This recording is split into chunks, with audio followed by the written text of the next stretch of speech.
Hi, I'm Ren, single mom, graphic designer, and apparently, detective. I sat across from my sister Zoe at our coffee shop, stirring my latte absently. How's Elijah doing? Any more incidents? Zoe asked, her voice dropping to a whisper. His bruises from Tuesday are still healing. That's the third time this month he's fallen down the stairs at Jason's place. I made air quotes around the word fallen. You really think something's going on? Maybe he's just clumsy? He is only 6. Elijah has never been clumsy. And these accidents only happen at Jason's house, never at mine, never at school. I took a sip of my coffee. And every time I pick him up, that woman is there with that fake smile. Vanessa, I thought she was good with him. She seemed that way at first. Jason's girlfriend of what, 8 months? Moved in after 6? Now suddenly my son keeps getting hurt under their roof. The bell above the door jingled, and our childhood friend Mila joined us, setting her briefcase down.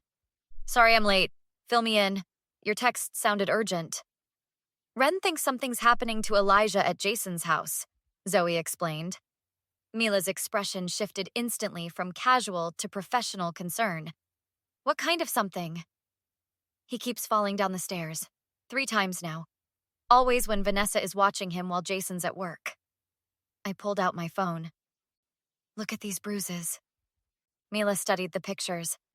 Have you talked to Jason about this? Of course I have. He just says, kids fall, Ren. You can't bubble wrap him. But it's always the same stairs, always when Vanessa's alone with him. And what does Elijah say? Mila asked. That's what's killing me. He just says he tripped. But the way he says it, like he's rehearsed it? Mila offered. I nodded. Exactly. And yesterday, when I picked him up, he whispered something that I can't stop thinking about. Zoe and Mila both leaned closer. He said, Mommy, I try to be good, but sometimes I make her mad. Her? Mila clarified. As in Vanessa? Who else would it be? Jason works during most of Elijah's visits. You need evidence, Mila said firmly. Without it, it's just speculation. What am I supposed to do? Jason would never let me put cameras in his house. Those teddy bear nanny cams are pretty sophisticated now. You want me to give Elijah a spy teddy bear? I asked. Or, Zoe chimed in, what about that backpack he takes to his dad's? Could you hide something in that? I sat up straighter. That might actually work. Elijah never goes anywhere without his backpack. Be careful, Mila warned. Recording laws are complicated, but if you're genuinely concerned for your child's safety. I am, I insisted. Every time the phone rings while he's with Jason, my heart stops. Then do what you need to do, Mila said, and call me the second you have anything. That night, I ordered a small motion-activated camera and sewed it into Elijah's backpack, positioning it to record through a tiny hole. Ready for Daddy's house? I asked that Friday. Do I have to go? His small voice broke my heart. Just for 2 days, buddy. And remember, your special backpack goes everywhere with you, okay? Even by the stairs. The next 48 hours were the longest of my life. When Sunday evening finally arrived, I was parked outside Jason's house 15 minutes early. Any incidents? I asked casually as Jason handed over Elijah's overnight bag. Nope. Smooth sailing, Jason replied. We had a good weekend, right, buddy? Elijah nodded but didn't meet my eyes. The moment we got home, I retrieved the camera. The next morning, I called Zoe. Can you come over? I need you to watch the footage with me. I'll be there in 20 minutes, she promised. We sat side by side as I clicked play. Most of the footage was mundane. Glimpses of Jason's living room, kitchen, Elijah playing. But then came Saturday afternoon. Jason had left for his shift, and Vanessa was watching Elijah. Turn it up, Zoe whispered as Vanessa's voice became audible. I told you to keep your toys in your room, Vanessa snapped at Elijah off camera. This place is a mess again. I'm sorry, Elijah's small voice replied. I'll clean up right now. You always say that, but you never do it right. Your dad spoils you rotten, you know that? The camera angle shifted as Elijah moved, picking up his backpack. We could see the staircase now, with Elijah starting to climb up. Where do you think you're going? Vanessa called after him. To put my toys away like you said. Don't you walk away when I'm talking to you? What happened next made both Zoe and me gasp. Vanessa appeared in frame, stomping up behind Elijah and giving him a deliberate shove. Not hard enough to send him tumbling down the entire staircase, but enough to make him stumble down several steps. "Oh my God," Zoe whispered, hand over her mouth. "That wasn't an accident," I said. "She pushed him. She deliberately pushed my child." I fast-forwarded, finding 2 more instances where Vanessa made Elijah trip backward. "We need to call Mila," Zoe said, already reaching for her phone. "Wait," I said, rewinding the footage. "Listen to this part." Elijah had regained his balance on the stairs, clutching the railing with white knuckles. "I'm sorry, Vanessa. I didn't mean to make you mad. You're just like your mother, always making excuses," Vanessa snarled, standing over him. "If you tell your dad about this, no one will believe you. You're just a clumsy little boy who can't watch where he's going. Understand?" Elijah nodded, tears streaming down his face. "Yes, ma'am." "Good. Now go clean your room before I really get angry." Zoe's face had turned pale. That's psychological abuse too. She's threatening him. She's terrorizing him," I corrected, my hands shaking with rage. "She's hurting my baby and making him think it's his fault." 20 minutes later, Mila was reviewing the footage, her expression grave. "This is definitely child abuse," she confirmed. "But we need to be strategic about how we use this." "Strategic? I want to march over there and what? Assault her?" Mila cut me off. "Then you're the one facing charges." "Jason needs to see this," Zoe suggested. "He'll believe video evidence," Mila said. "He's Elijah's father." "And if he sides with her?" I demanded. "Then we go to Plan B." Mila pulled out a notepad. "I'm calling Detective Liam Kennedy. He specializes in child abuse cases." An hour later, Detective Kennedy was sitting in my living room. "Mrs. Carter, I've seen the footage. It's definitely cause for concern." "Concern?" I repeated incredulously. "She's pushing my son down the stairs." "I understand your frustration, but we need to follow procedure. Have you spoken with your ex-husband?" "Not yet," Mila answered. "We wanted guidance first." "Good call," Kennedy nodded. "Meet with Mr. Carter in a neutral location. Bring the video, see his reaction. If he's willing to act, that's the simplest resolution." "And if he's not?" I pressed. "Then we pursue a formal investigation and emergency custody modification." The diner Jason had suggested was half empty when I arrived, clutching my laptop. He was already there, nursing a coffee. "Hey," he said as I slid into the booth. "You sounded serious. Is Elijah sick?" "Elijah is hurt," I replied, "and I know how it's been happening." Jason's expression shifted from concern to defensiveness. "What are you talking about? He's been fine at my place." "Has he? 3 falls down your stairs in a month seems fine to you?" "Kids fall, Ren. You can't—" "Bubble wrap him. Yes, you've said that." I opened my laptop. "But what if they're not accidents?" Jason's eyes narrowed. "What exactly are you suggesting?" "I'm not suggesting anything. I have proof." I turned the screen toward him. "Watch this." As the footage played, Jason's face changed from confusion to disbelief, then horror. "This can't be— Vanessa wouldn't—" he stammered. "She did. 3 times that I caught on camera. How many times before I started recording?" He ran a hand through his hair. "I don't understand. She's always so good with him when I'm around." "Of course she is. Abusers are careful that way." "Don't call her that," he snapped, then looked ashamed. I need to process this." "Process it? Our son is being pushed down the stairs by your girlfriend and you need to process it?" "Lower your voice. You don't understand. Vanessa's been going through a rough time. Her anxiety medication—" "Stop right there." I slammed the laptop shut. "Are you seriously making excuses for her?" "I'm not excusing it. I'm trying to understand—" "There's nothing to understand. She hurt our child." A waitress approached. "Is everything okay over here?" "We're fine," Jason and I said in unison. After she left, Jason leaned forward. "Look, I'll talk to Vanessa. Get her side." "Her side?" I couldn't believe it.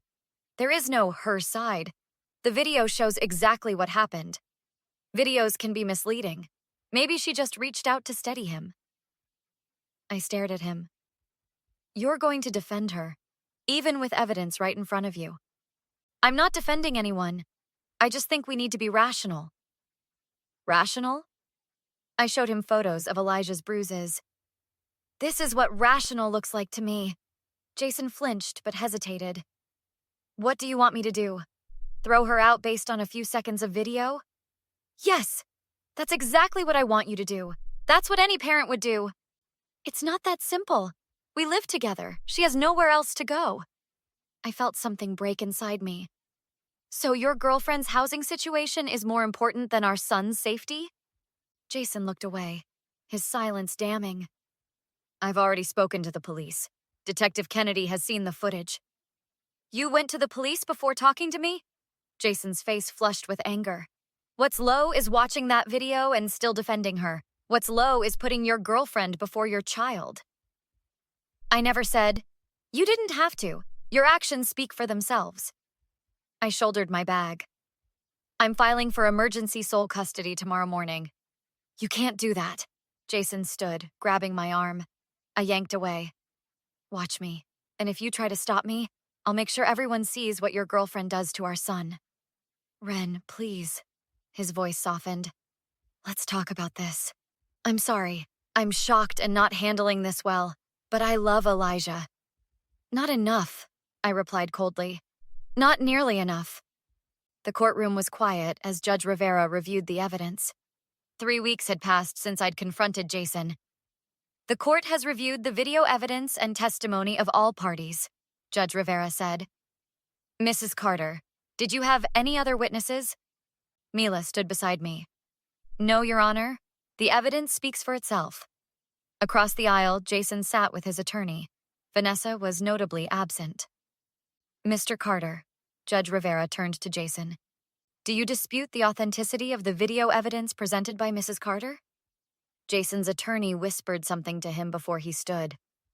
No, Your Honor, I do not. And you were unaware of Miss Mills' behavior toward your son? I was completely unaware, Jason replied. Had I known? Yet when presented with video evidence, the judge interrupted, you initially defended Miss Mills. Is that correct? Jason shifted uncomfortably. I was shocked, Your Honor. I needed time to process what I was seeing. Time to process, Judge Rivera repeated, her tone making it clear what she thought of that excuse. Mr. Carter, as a father, your primary obligation is to your child's safety, not to your girlfriend's housing situation or emotional state. Do you understand that? Yes, Your Honor, Jason replied, his voice barely audible. In the matter of temporary custody of Elijah Carter, I am granting the petitioner's request for sole physical custody with supervised visitation for the father. I exhaled sharply, relief washing over me. Additionally, I am issuing a protective order prohibiting Vanessa Mills from having any contact with the minor child. Outside the courtroom, Detective Kennedy approached me. The DA is proceeding with child endangerment charges against Miss Mills. Thank you, I said. Will Elijah need to testify? The video evidence is compelling enough that he likely won't have to. As Kennedy walked away, I spotted Jason approaching. Can I talk to you? He asked, his voice subdued. 5 minutes, I told Mila. We'll stay right here. Vanessa's moved out, Jason said without preamble. Good for you, I replied coolly. Only 3 weeks too late. I made a mistake. A terrible mistake. I should have believed you immediately. Yes, you should have. I love Elijah, you know I do. This supervised visitation, it's going to crush him. What crushed him was being pushed down the stairs while his father refused to see what was happening. Jason winced. I know, I failed him. But please, don't use this to keep him from me. We can work something out, can't we? Where was this concern when I showed you the video? When I begged you to protect our son? I was blind, he admitted. Vanessa had me convinced that you were jealous. And you believed her over me, over the evidence of your own eyes. I was wrong, he said, reaching for my hand. I'm so sorry. I stepped back. Your apology means nothing to me. The courts will decide when and how you see Elijah. Later that evening, Zoe, Mila, and Detective Kennedy joined me at my apartment. Elijah was already asleep. To justice, Mila raised her glass of wine. And to Wren, Zoe added, for having the courage to follow her instincts. Kennedy nodded. The DA's confident. Miss Mills will face consequences. What about Jason? Zoe asked. Negligence is harder to prove, but the supervised visitation should continue. He tried to apologize today, I told them. Said he was blind and made a mistake. And? Mila prompted. And nothing. Some betrayals can't be forgiven. I looked toward Elijah's bedroom. Some choices define you forever. Has Elijah said anything about the court decision? Kennedy asked gently. He asked if he still had to go to Daddy's house, I replied, my voice catching. When I told him Daddy would visit him here instead, with another grown-up present, do you know what he said? They all leaned forward. He said, so the stairs can't hurt me anymore? I wiped away a tear. He thought it was the stairs, not Vanessa. That's what she made him believe. Children are resilient, Kennedy said. With therapy and your support, he'll heal from this. What happens now? Zoe asked softly. Now we heal, I replied. I've already found Elijah a therapist. And you? Kennedy asked. How are you holding up? I'm stronger than I was. When you fight for someone you love, you discover what you're made of. As my friends clinked glasses, my phone buzzed with a text from Jason. Please reconsider. I'll do anything to fix this. I turned my phone face down without replying. Some things couldn't be fixed. Some trust, once broken, could never be repaired. What are you thinking about? Zoe asked, noticing my expression. I'm thinking about the stairs, I replied. How something so ordinary can become so terrifying.